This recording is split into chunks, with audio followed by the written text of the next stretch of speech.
Outsource सरकार है, जो सबसे विश्वसनीय संस्था है, उसमें आउटसोर्स पे आपने कर्मचारियों को रखा हुआ है। किस बात की जवाबदेही है? यही अकाउंटेबिलिटी है आपकी?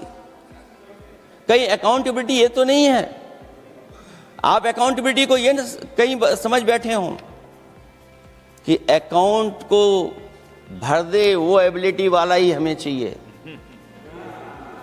कहीं वो अकाउंटेबिलिटी तो नहीं है। आप बताइए, एनटीए को आउटसोर्स किया हुआ है आपने। जिस संस्था की जिम्मेदारी है महत्वपूर्ण परीक्षा कराने की, उसमें सब आउटसोर्स। और ये सच कहा कि कांग्रेस पार्टी के माननीय सदस्य ने मांग की है कि वो हम लोगों को पता होना चाहिए आखिरकार कौन लोग थे जो आउटसोर्स होकर के बैठ करके परीक्षा में इस तरह की घोटाला कर रहे थे। आखिरकार जवाबदेही क्या है, किसकी थी? और फिर केवल नीट की परीक्षा की बात करें और परीक्षाओं की बात करें, अगर हम अध्यक्ष महोदय जब से सरकार बनी है तब से सरकार की कोशिश रही है कि शिक्षा, परीक्षा और यूनिवर्सिटी का ताना बाना पूरा ध्वस्त हो जाए, उसको एक रंगी बना दें हम, उसमें अंडरग्राउंड अनरजिस्टर्ड लोग शामिल हो जाएं। ये पिछले जब से भारतीय जनता पार्टी की सरकार आई है तब से हो रहा है। और फिर शुरुआत कहां से होती है? क्योंकि आप नहीं चाहते कि देश के गरीब लोग पढ़ें लिखें आगे बढ़ें। सरकार ने सबसे पहले हमला किया प्राइमरी स्कूल पर, और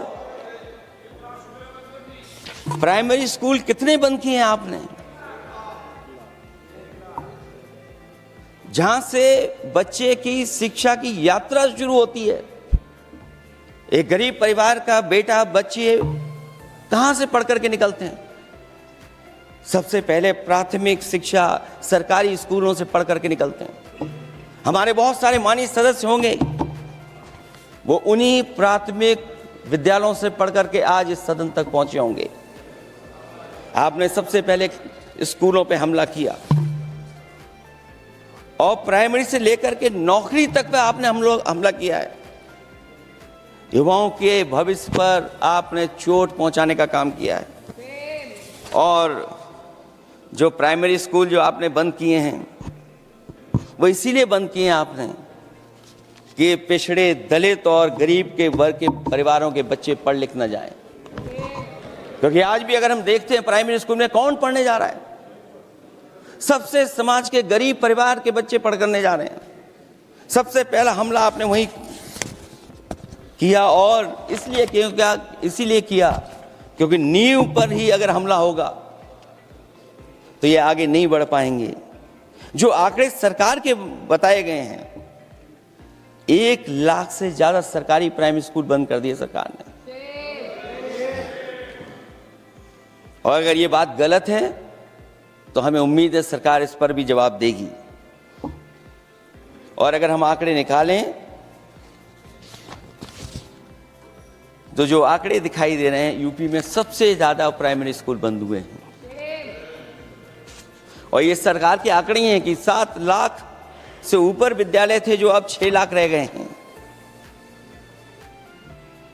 और यूपी में तो सबसे ज्यादा बंद हुए हैं। उत्तर प्रदेश में 26,386 सरकारी प्राइमरी स्कूल बंद कर दिए सरकार ने। और केवल प्राइमरी स्कूल बंद नहीं किए हैं, नौकरी पे भी हमला किया है। 69,000 शिक्षक भर्ती को लेकर के बड़े पैमाने पर घोटाला किया गया। और घोटाला इतना बड़ा है कि वो सभी कोर्टों में गए हैं और पिछले कई वर्षों से आंदोलन कर रहे हैं। कोई स्थान नहीं बचा अध्यक्ष महोदय जहां पर वो शिक्षक भर्ती के लोग न गए हों। मंत्रियों के यहाँ गए, आंदोलन किया है, हाई कोर्ट गए, सुप्रीम कोर्ट गए। लेकिन देखिए सरकार भी कमाल की है कि सरकार उनको नौकरी नहीं देना चाहती। और इसलिए नौकरी नहीं देना चाहती है क्योंकि उन्होंने भर्ती गलत की है, और भर्ती में जिन लोगों का अधिकार छीना है वो सबसे ज़्यादा पिछड़े और दलित परिवार के बेटे जिनका अधिकार इस सरकार ने छीना है। और यह